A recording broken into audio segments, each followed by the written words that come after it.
the future of the WA is becoming a super regional firm, and we're knee deep into it. And I got to tell you something, it's ridiculously exciting from client service perspective, products, what we are, staff, people going into different areas. It's exciting. That's the future of this firm.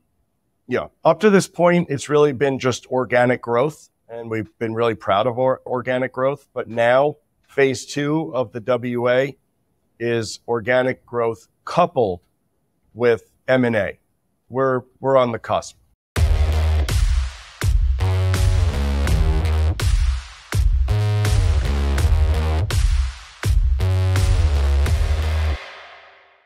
Hey everybody, welcome back to another episode of The Connected Advisor. I'm your host, Kyle Van Pelt, co-founder and CEO of Milemarker. And today we have a double trouble treat on The Connected Advisors. I'm joined by two wonderful guests, Rob Conzo and Eric Diton. Rob is the CEO and managing director, and Eric is the president and managing director of the Wealth Alliance. And you know we love our personal facts here. So Rob is a self-proclaimed numbers geek. He loves a spreadsheet as much as anybody. And Eric, aka E. Diddy, is the world's second best wedding singer behind the legendary Robbie Hart, played by Adam Sandler in the movie The Wedding Singer. Robert and Eric, thanks so much for joining the Connected Advisor today. Thanks for having us.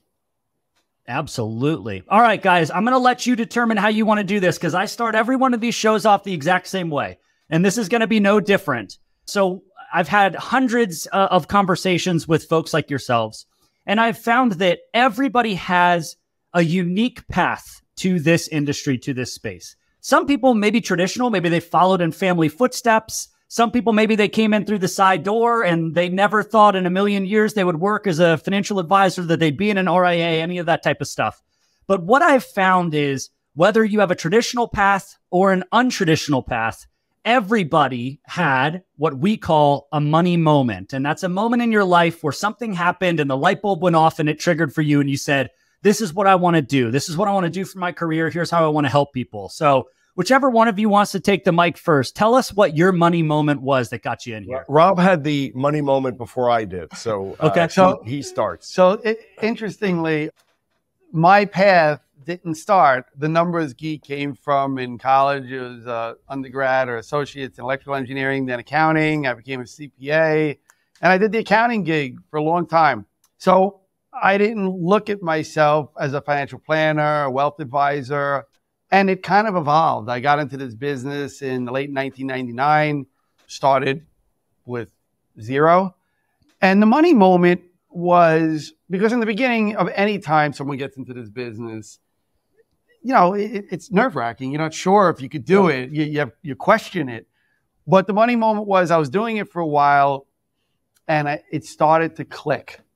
Things started to roll. I started to get referrals. I started to work with other accountants who were referring business to me. And it became this mantra of getting accounting firms to refer business to me. And then suddenly I said, you know what? I could do this. I'm unique. I have my unique value proposition. And there we were. And I started in the big wirehouses and was there for about 20 years. That was my money moment before we started the Wealth Alliance. Okay. And then E. Diddy comes along doing what now? How did you get into the fray? What's your money moment, Eric? All right. So we got to go back. First off, I was pre-med. I went to University of Pennsylvania. I'm pre-med. Everyone knew me as Dr. Diton. That's what I was going to be. Not Dr. That lasted. No, not Dr. Diton. Not Dr. Diton. Not the soul. The foot guy. Not the foot guy. So I made it 3 weeks in, got my parents on the phone. I said, I'm not going to be a doctor. And as any Jewish mother would ask, my mother's asked, how about law? There's only two professions. You're either a doctor or a lawyer, or you forget it. You're out. You're a loser. You're nothing. And I said, no, I'm going to go into business. And my parents were like, business? Like, what are you talking about? Business. Waste. And I said, yeah, Wharton has this presence on campus. Anyway, I ended up transferring into Wharton. And so when I graduated, for a brief stint, I was working at Raytheon, a Fortune 500 company. I was in this elite program. In 2 years, I'd be a manager at a Fortune 500 company. I lasted 3 months. I was climbing the wall, pulling my hair out. And trust me, I don't have the leeway to pull my hair out. And I was really stressed. And I remembered an alumnus from school saying, if you ever want to be a broker, and that's what we were back then, a broker, give me a call. And I did, and I was. And I started with a Yellow Pages, cold calling at my desk with no training. That's how it all began. As time went on, I went to better firms. And I think a defining moment was definitely being at Lehman Brothers for 2 years, where I really learned about sales skills and ultimately got to Payne Weber. And that's where I met Rob. Okay. And that's where I really started doing financial planning and got an MBA in the middle there at Columbia. Thought that I would do something else. Here I am 38, 39 years later doing the same thing. And by the way, I love it. Yeah, we love what I do. And by the way, when we met, so this was around 2000. Eric's been in the business for many years prior. I'm just getting it. So I knew his team was, oh my God, Eric Diton. Not the Diton guy, the Diton. No, the man. Well, you should tell him how we really met. We both worked at Chippendales. Right. We were dancers there. Yeah. And I was getting 20s and Rob was getting singles, and he knew. Right. He was like, what does he have that I don't have? Yeah, just what am I missing here? Yeah. Right. So thank you. So we ultimately, we're friendly competitors like in every wirehouse, right? The big banks, where he's down the hall and I'm over here. And for 20 years, we knew of each other. He knew me as the really good-looking guy. I knew him as the Jewish doctor who wasn't. And this is what happened. Yeah. And then we decided. And by the way, I was always rooting for you. I always rooted for him. He was, I didn't think, a great team. And he was a superstar, and they weren't. And I just was waiting for him to go off on his own. And he finally did. Yeah. At the end of the day, my path worked out. And obviously Eric's did too. But I think our defining moment, when you asked the initial question, the money moment, right? Yeah, right. That in this career, you could have a few money, like in anyone's career. Sure. So I think our other money moment was the formation of the Wealth Alliance, an independent wealth advisory firm, which we're currently sitting in Melville, Long Island. We're also in Boca Raton. And Boca Raton, exactly. That was a multi-year planning approach that myself and my good friend that I know since 18, he's now the CFO, started. And we ultimately, Eric came on towards the tail end of that planning. That was a big moment. Like a year before we moved. Yeah, a year before we moved. Yeah. Yep, literally. It tail end as if I came in like 3 weeks before. Sure. I was there for a year. It was there for a year. But he was there for 3 years. He was working on it for like 3 years. Yeah, so he came on. It was a big deal. The moment we left, we did the break. And I think the money moment, the real money moment in my career, and I think Eric's, was this. It was exciting. It was just August 23rd, 2019. And no stopover, right? You guys both went from wirehouse straight to independent, right? You didn't go wirehouse to like a platform or some big thing. I mean, you went both feet in all the way, ripped the Band-Aid off. Talk to us a little bit about what that experience was like. Well, like any experience, there are different parts of it. The planning of it in the beginning, pre-Diddy, I call him E-Diddy, or pre-Diddy. Or I call that the dark ages. Right. Let's call it the dark ages or the really fun independent ages, but whatever you want to call it. Anyway, so the planning of it was laborious. It was nerve-wracking. You're not sure what the numbers are. My friend, who's a CFO, I've known him since my first semester in electrical engineering. He went to accounting too. So there we are in his kitchen trying to lay out numbers and figure this out. Tough. Custodians, technology, insurance plans, computer, exhausting.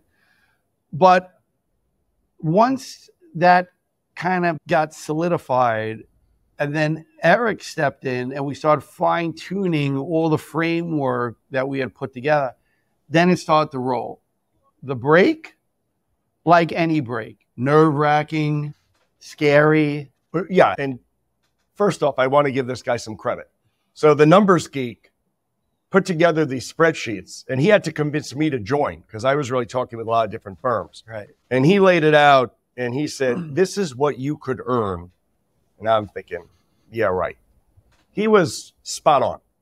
When we looked out a year later and we went back to that spreadsheet, I mean, he was really spot on. He really is an incredible numbers geek. Thanks, bud. Yeah, that was great. So, but I will tell you, the firm that we left, no names mentioned, did find out that we were leaving. And so we ended up leaving before we were ready to go. So our building was not ready for us. And we were working in the basement with just really, it was hot. There were flies. So the doors were open all the time because they were doing construction upstairs. It was suboptimal conditions, but we got through it. We got through it. It happened. That's survived awesome. And thrived. Yeah. That's fantastic, guys. I love that. All right. I want to pivot a little bit into something, which is you are no strangers to the microphone, as it's clear. I love the energy you guys have. And as we were doing some research for this, we found out that you all do a monthly recording for all your clients where you talk candidly about the investment landscape. Why did you start doing that? Why is that important? And where did that come from for you all at the Wealth Alliance? Yeah, so I think I need to just kind of frame this. You know, when you're out somewhere and you don't have any internet, you're really frustrated. You're just like, I can't do anything. I have no access to anything. That was the wirehouse world where we came from. Right. That's how we felt. And then all of a sudden you walk into a building and then there's Wi-Fi and then you have access, and that's what it was. I wanted to do a markets video for years. And the big firms, they don't want you to do TV interviews. They don't want you to talk to the press. They don't want you to do that kind of stuff because there's 15,000 advisors and many of them are not suitable to do that. Right. So they'd rather just say, don't do it. Then you have to. If I was Mr. Wirehouse and had 15,000 advisors under me, I might do the same thing. Yeah, right. I don't fault them. No. The bottom line was we couldn't wait to have that kind of contact with our clients. The feedback is phenomenal. We get emails from the clients like, thank you so much. I get it. I understand it. Or we get phone calls. People want to talk about it. But the bottom line is, as we all know, we are in a service business. Client contact is paramount. And that is a great contact. It's a way to let all your clients know what you're thinking about the markets in one shot. But there was one other thing that too, if you remember how it evolved. So there we are figuring out, how do you contact clients besides calling them and emailing them? So what does everyone do? The newsletter. Right. Right. Let's do the monthly newsletter and make it really great. You know, we'll have pictures, and we all know what we do with emails that are monthly newsletters. Right? Delete, you know, whatever. Yeah.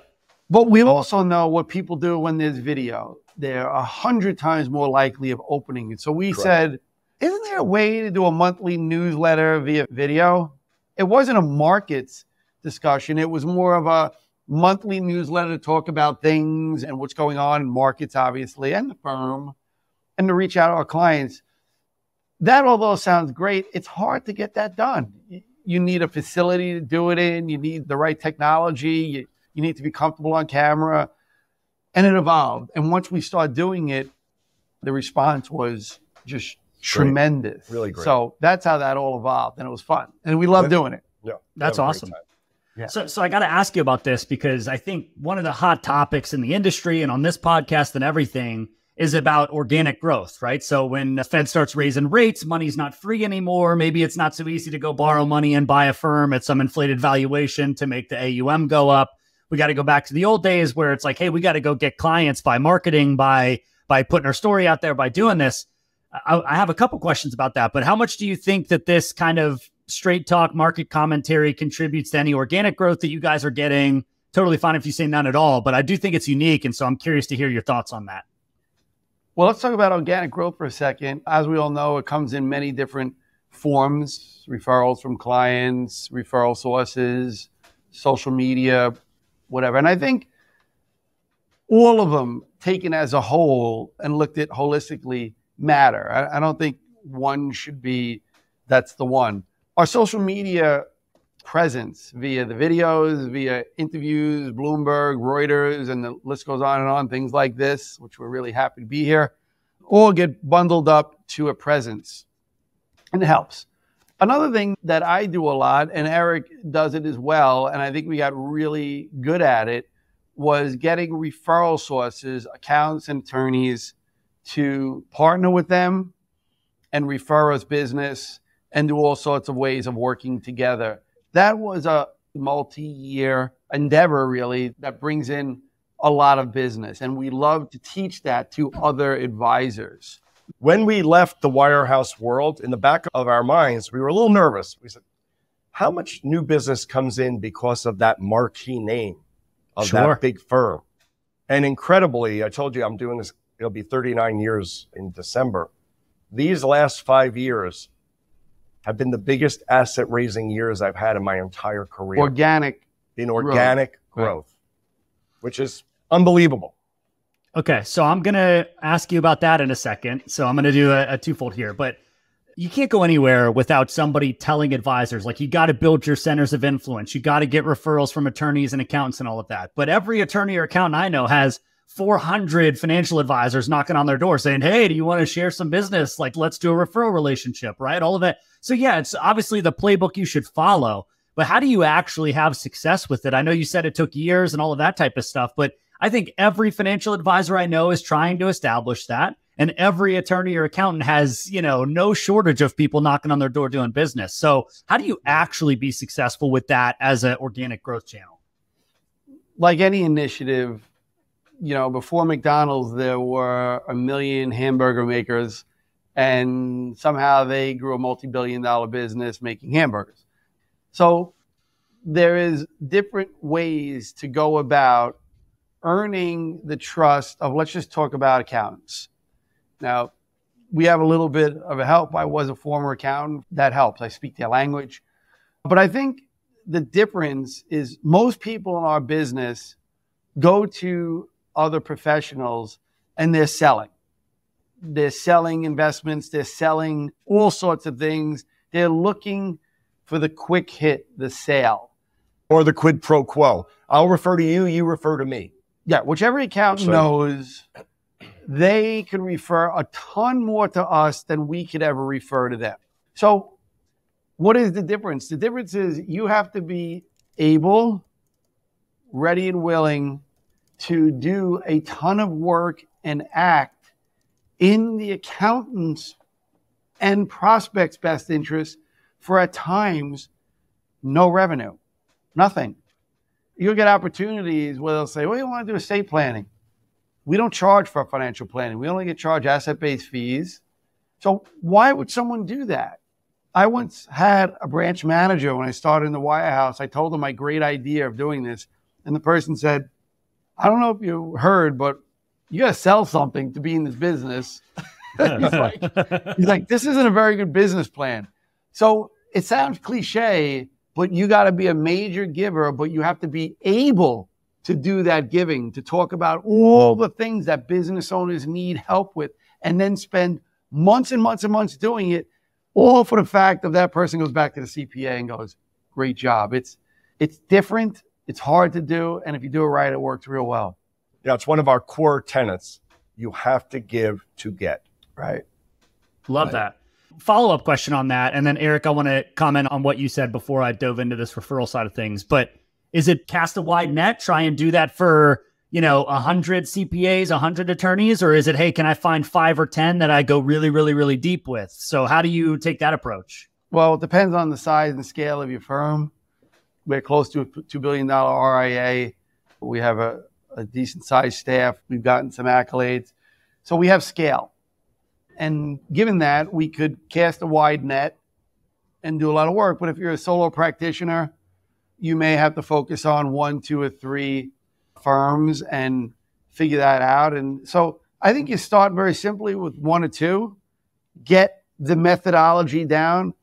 If you're talking about the next greatest mutual fund that you're selling, you're probably doing it the wrong way. And by the way, when we started the firm and hung the shingle, a CPA who I'd interfaced with for years called me up and said, oh, you're independent now? Now I want to do fee sharing with you. Just like that. He didn't want to do it as part of the wirehouse world, but was much more comfortable doing it in the independent world. That's super interesting. And that's a good segue into your comment about how going independent, you've had some of the largest asset raising years of your life. You had the question about whether or not the big brand of the wirehouse really brought in the business or what it was.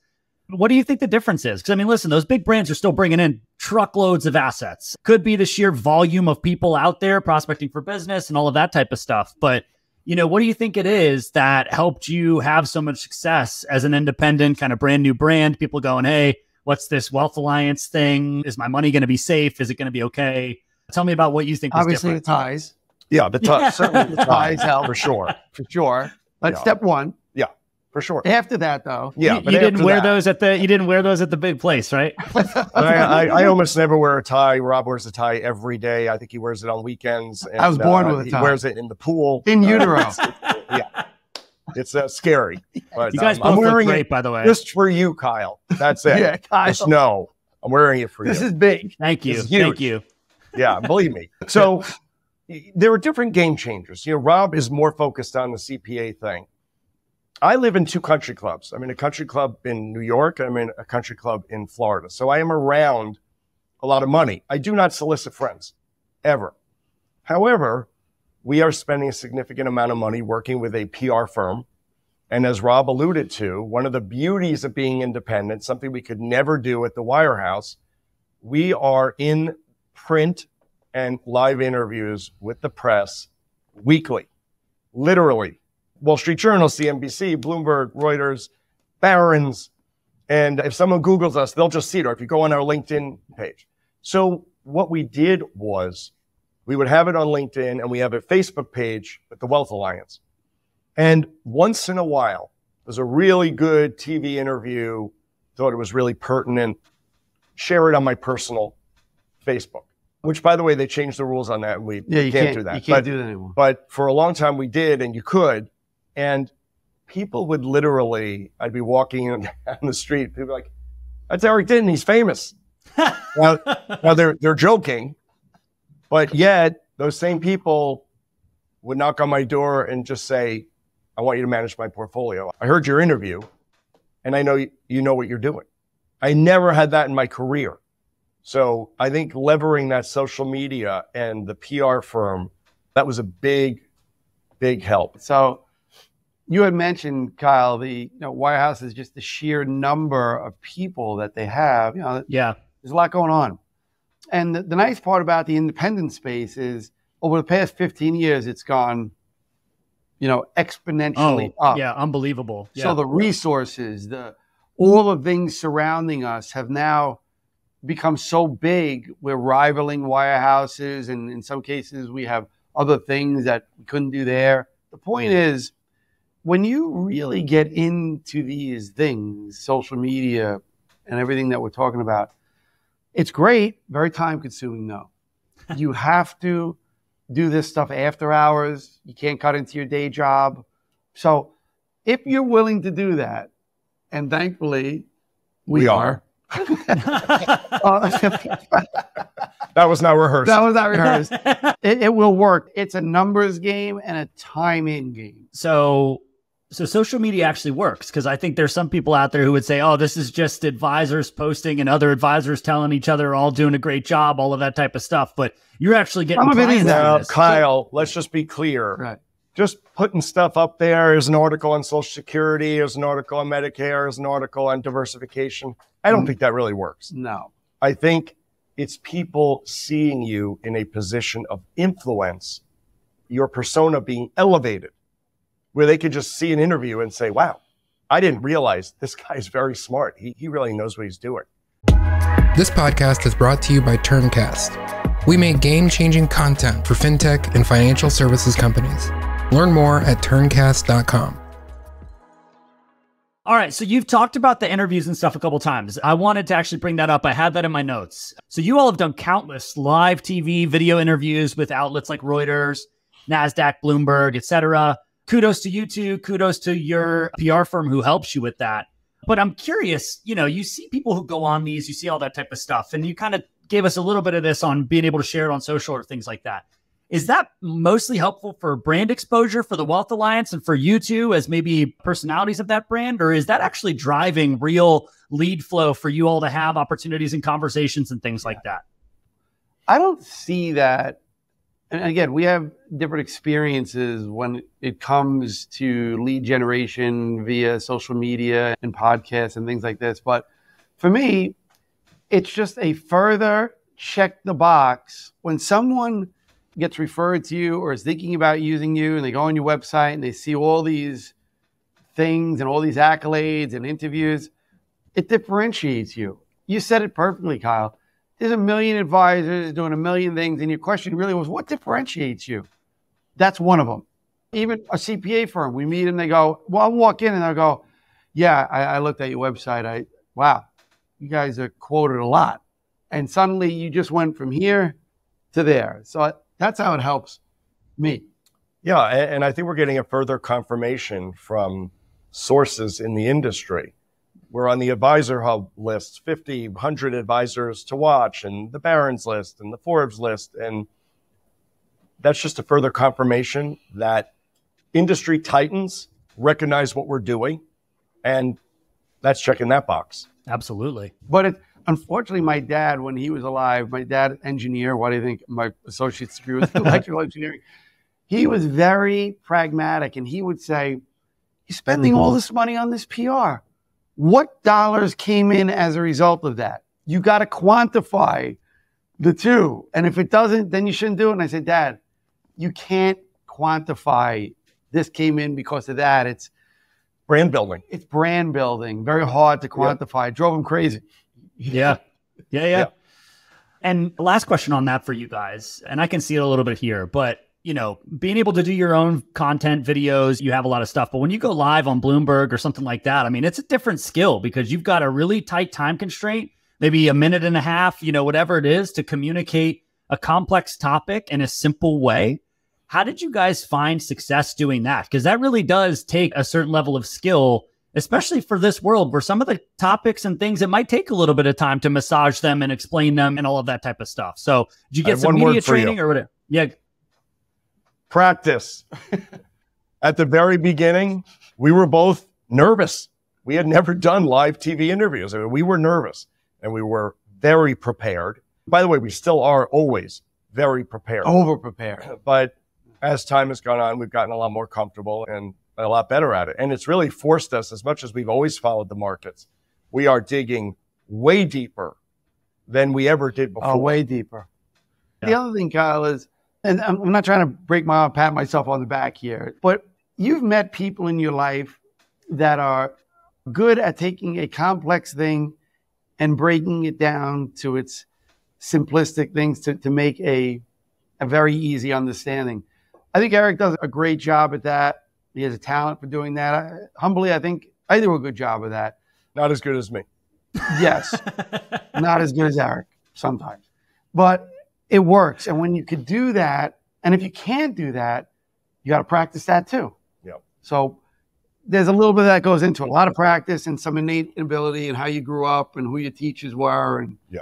Well stated. Well stated, guys. So all of this kind of bundles into one thing. You mentioned some of the lists that the Wealth Alliance has made it onto. You guys have had a lot of success. One eye-popping thing that made us just absolutely want to talk to you is that you've had record growth. I mean, you've basically doubled, if not more than doubled within the past year. Truly incredible. You've talked about some of the methods that you've had that have gotten you there. Well, one of the questions that I have is, as that record growth has happened, you know, for you guys sitting in the chairs that you're in, CEO, president, both the managing directors, what has it felt like kind of going through this wild ride of doubling the company, you know, our systems and processes breaking, all of that type of stuff? You feel like you got a tiger by the tail a little bit? I'm going to let you answer that. But before we do, this needs to be said. We are roughly a 20-person firm. There is not a weak link in this organization. I agree. We talk about it all the time. We have built a family here. And I'm back to my 39 years in the business. This is my 7th firm, maybe. I've never experienced this. And a lot of our success, it sounds cliche, but it comes from the love, the respect. Everyone's willing to work really hard because they so love where they work and what we're building. And everyone says that we're a family, we're a family, we're a family. It's a very kind of cliche thing, but it's my second family. I come here and I relied on people to lean on when my dad passed last year, and other things that we went through. And just to kind of go back, no, we didn't double the firm over the last year. It was over the last 5 years we had that type of growth. So it's over a time period. And how does it feel? We do it all the time. We're having an event. We do a lot of things with the staff. We do a lot of things with our clients.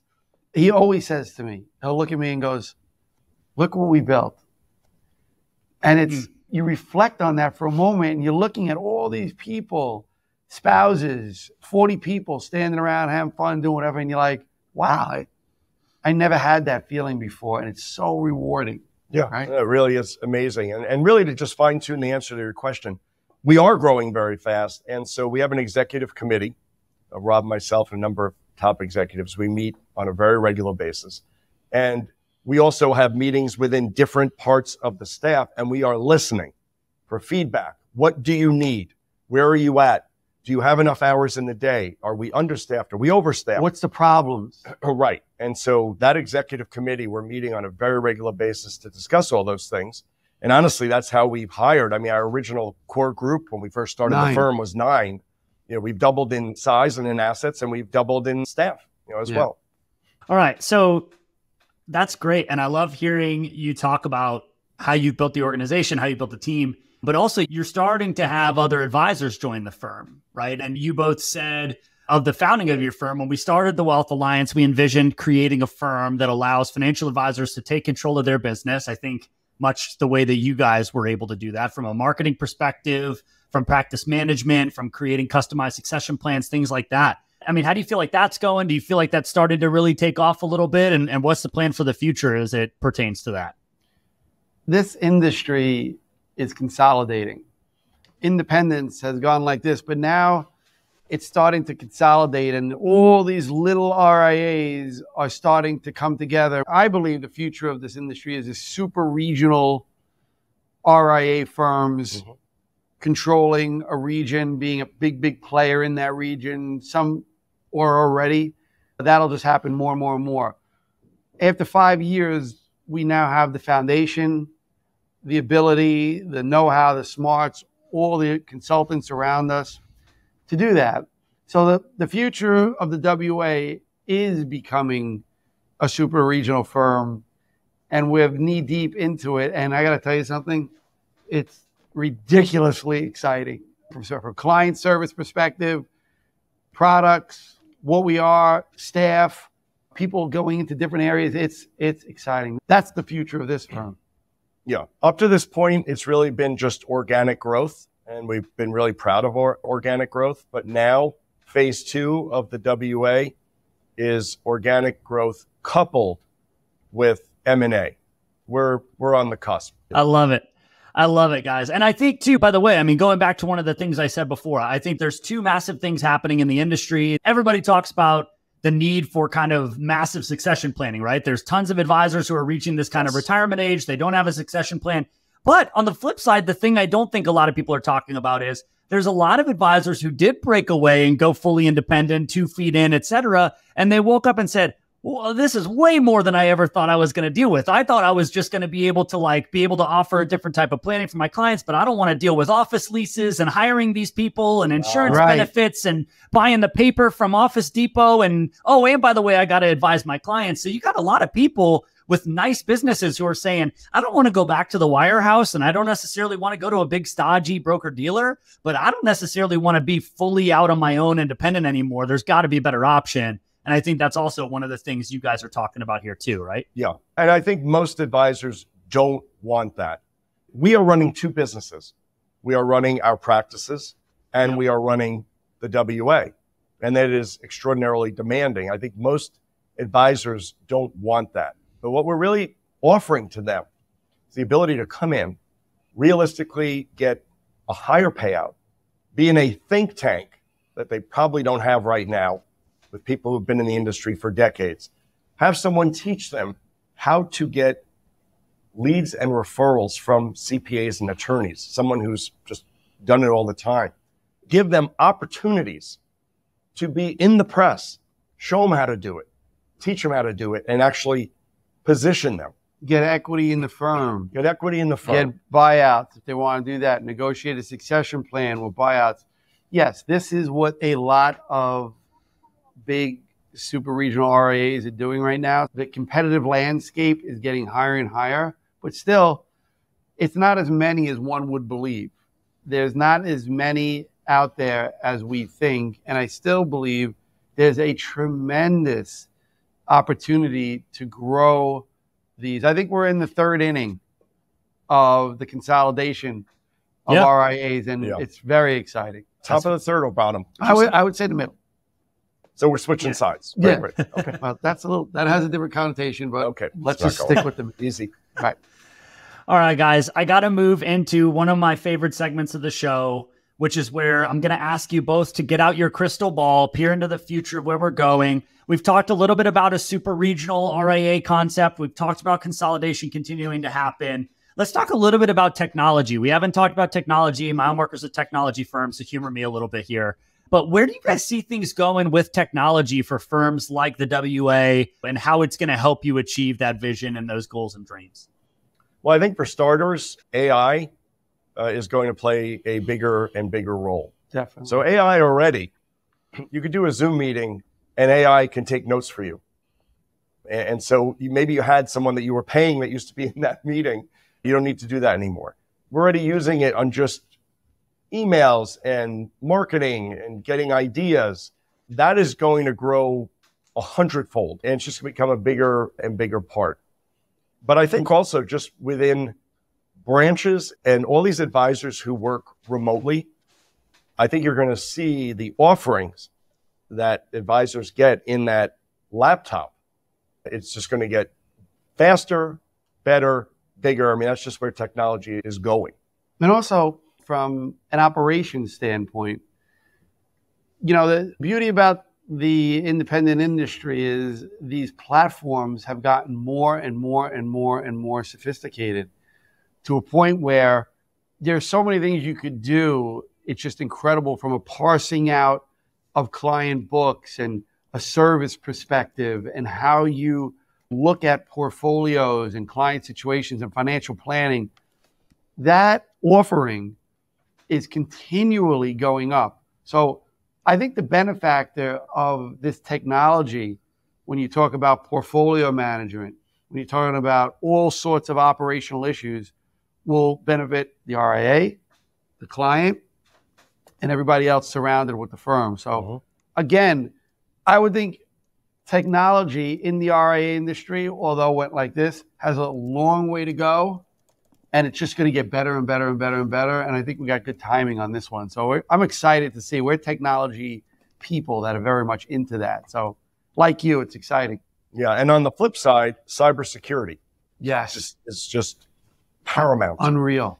Well, the expectations are changing with cybersecurity every day. It's like playing whack-a-mole, right? Every time you think you kind of got it under control, there's new regs that come out. There's new attacks that come out, new tactics. I mean, that's never solved. And then I'd be remiss if I didn't say, I love your comments, Eric, about AI. I totally agree. We use the AI note takers here at our company. It saves an immense amount of time. One thing we hear a lot of RIAs and firms talking about is they're hesitant to deploy that for any sort of client data or things along those lines because you don't want to be sending sensitive data out into these open models. No. We're not using it with client data. And they're not ready for that yet. Yeah. AI, like another thing we use it for, which is really great. You're going to go on a Bloomberg interview and you have a concept that you want to speak about, Fed interest rates in relation to large cap growth companies. You could go on to AI, put that in, and suddenly it'll scour the world, put something together. And before you had to go on a Google search, take this piece, this piece, this piece. It's incredibly efficient coming from that perspective. So yeah, I believe AI is where it was in 1999 of the internet when we were like, interesting. Right. But like, what do you use this thing for? Like, ask Jeeves to, Shout out to Ask Jeeves. I mean, that's a good one. I remember coming in this business in 1985 and an elder gentleman who was a brilliant guy who I respected said to me, you know what, Eric, one day people are just going to be walking down the street talking on a phone. I was like, come on. Now they just walk down with these things in and you don't even see the phone anymore, right? And Exactly. Yeah. So I think that's great. I love that commentary. And I think That's one of the things that we're working super hard to do is we want to be able to help get everybody's data into one place that they own and control so you can deploy AI against it. If you're worried about your data going outside your walls, that just gets really messy really quick. And so I love the comments on AI. I agree. We're incredibly bullish. We're trying to use it as much as we can, but the industry has a long way to go and AI itself has a long way to go as we continue to move there. Sure. Last question on tech for you guys, and then we'll move into the final segment of the show. I've historically referred to technology for a firm like yours to grow as the core four. So every firm needs their custodial relationship. You need your portfolio management, your CRM, and your planning, right? We can talk about that a little bit for you. But as the world's evolved, as planning has gotten more holistic, as things have evolved, you're doing estate stuff now and all of that. Do you think the core four is enough to run a growing firm? Or do you need to add, is there kind of stuff now that you're like, hey, this is a must have to supplement these other things to be able to have a successful firm? Oh, yeah. I mean, the core four is great, but like any core strategy, there are subcategories. There is technology that helps you look at clients' portfolios and assess risk assessment, dynamic risk assessment, day to day, where you can take that risk assessment, apply it to what the client feels their risk assessment is. And now you have a dynamic view compared to what they feel they are. And you can see if that's on or off. That's really, really important. And there are other things. When you look into a generic one like Salesforce, there are all sorts of things you could do with workflows and all sorts of lists and works and how you can do these things. So these core... Which we're doing all of that. And there's more. So the core four is still there, but I think all the subcategories are... And AI probably is another core. And that's what I was going to say. I'm really curious and excited to see what AI will do on the investment side. And by the way, there are already a couple of ETFs out there that are AI governed. They're making decisions. And by the way, they're not doing that well. So just FYI, I'm watching them.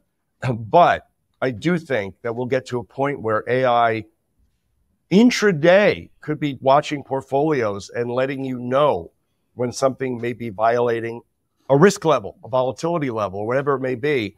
I think those tools are just going to get better and better. Yeah, absolutely. Robert, I loved your mention of Salesforce. We do tons of work with it. I affectionately refer to that as the Ferrari from IKEA.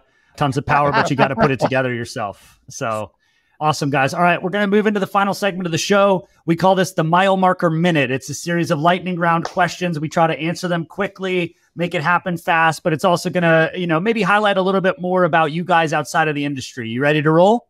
Giddy up.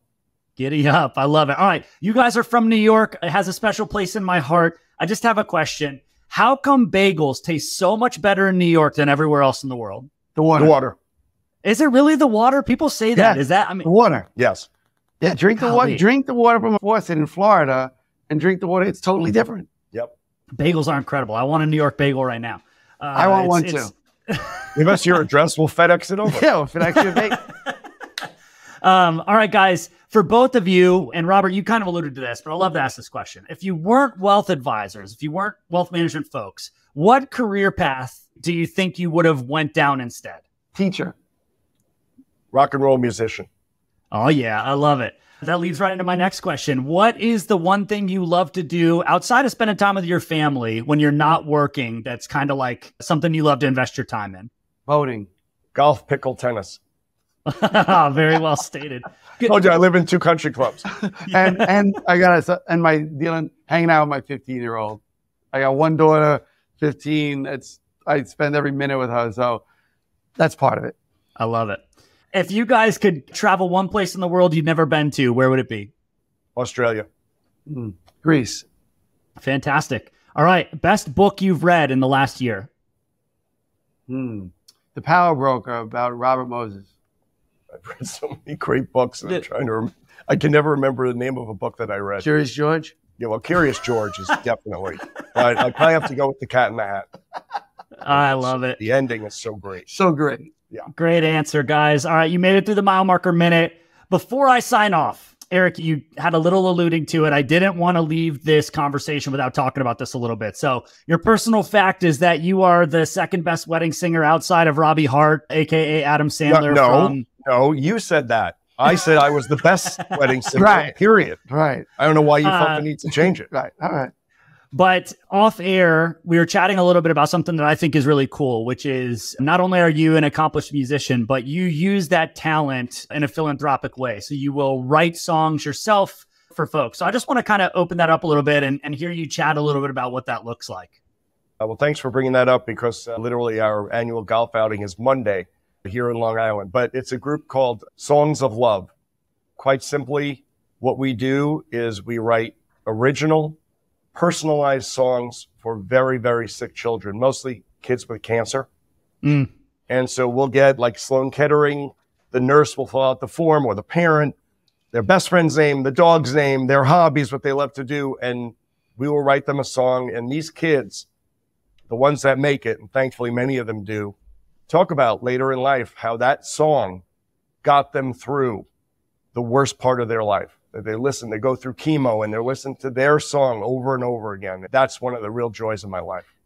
By the way, a little side note. When I heard about this, I went to one of their events, their annual events, and they brought a couple of kids who had now grown on stage to talk about their experience. And on top of that, they had a montage video of little kids in the hospital with earphones on. And then you don't know what they're hearing, but you see the kid, he's all sick and it's heartbreaking. He's like this. All of a sudden, you see the kid go. And he started because cool. They're listening to the song, and suddenly you realize, wow, this is empowering to these little kids, and it's unique and different, and it's exciting. It was beautiful to watch. Yeah, and one of the privileges of having our own firm. We pick 10 charities every year that we give to. We get feedback from our whole office. Every year we pick 10 charities. And as a family here, we do a lot of charitable events on the weekends. We do things together. Yeah, our mantra is you can't move forward unless you give back. There you go. I love it. That's awesome, guys. Well, what a great place to end on. That's so powerful. I loved hearing you share that. I think there's a ton of power in music and the way that it moves our souls and our emotions and how it can heal us.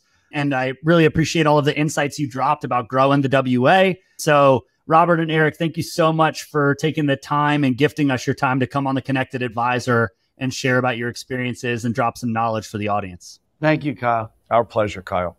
Absolutely. All right, everybody, that's been another episode of the Connected Advisor. Please make sure you click follow or subscribe wherever you are listening to or watching this. And if you would be kind enough, please leave a review about the show, as it really helps other people find this so they can hear great insights and knowledge like Robert and Eric just dropped for us here on the Connected Advisor. Thanks so much for tuning in. We'll catch you on the next episode.